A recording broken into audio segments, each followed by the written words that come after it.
Abavubuka bakungaanidde mu Lubiri e Mengo okwetaba ku lunaku lw'abavubuka mu Buganda. Bano bavudde mu masaza ga Buganda ag'enjawulo. Omukolo guno gwetabiddwako akulira oludda oluvuganya mu Parliament, Joel Ssenyonyi, kw'ossa n'abakungu abalala. Ku mukolo guno kubaddeko n'okwolesa ebimu ku by'emikono ebikolebwa abavubuka. Wabaddewo n'okuzannya ekigo ekiganda.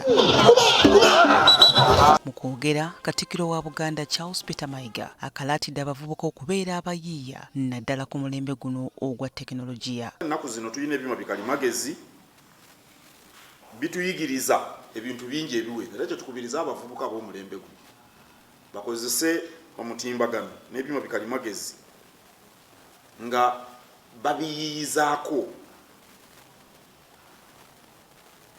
Essimu zino zonna ziseereza buli wendi nkufuna nazo ziyiziddwako ebintu bingi. Tugambe enkola ey'okuweereza ssente ya mobile money yatandikira wano ku Kenya naye kakati esaasaanye wonna. Obwo bwali buyiiya kuba mu kwata ddamula bano abakubirizza okukozesa obukugu bwabwe okwekulaakulanya. Anaawangula ateeka okubaako ekintu kyakugukamu. Era njagala buli muvubuka mu Buganda yeebuuze obukugu bwe we buli mu kukanika, mu kulima, mu kubajja, mu kutunga, mu kubala bitabo, mu kujjanjaba, mu kusamba kapiira, mu kwoza mmotoka. Buli mulimu gwonna gwetaaga obukugu era buli muvubuka asaana yeebuuze obukugu bwe we buli. Muvubuka mu Buganda okufuna kyagoberera oba kyakola.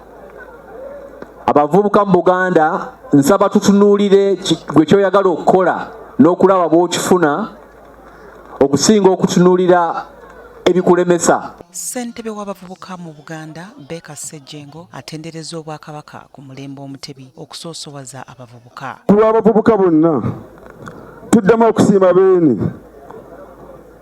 ku lwa oyo yali ajaguza amatikkira ge ag'omulundi ogwasatu yatukubiriza ng'abavubuka okusigala mu bitundu byaffe enkulaakulana okusobola otusangayo. Olunaku lw'abavubuka olw'omulundi guno lutambulidde ku mulamwa ogw'okutumbula obuyiiya kw'ossa n'ebitone mu kukulaakulanya abavubuka mu Buganda.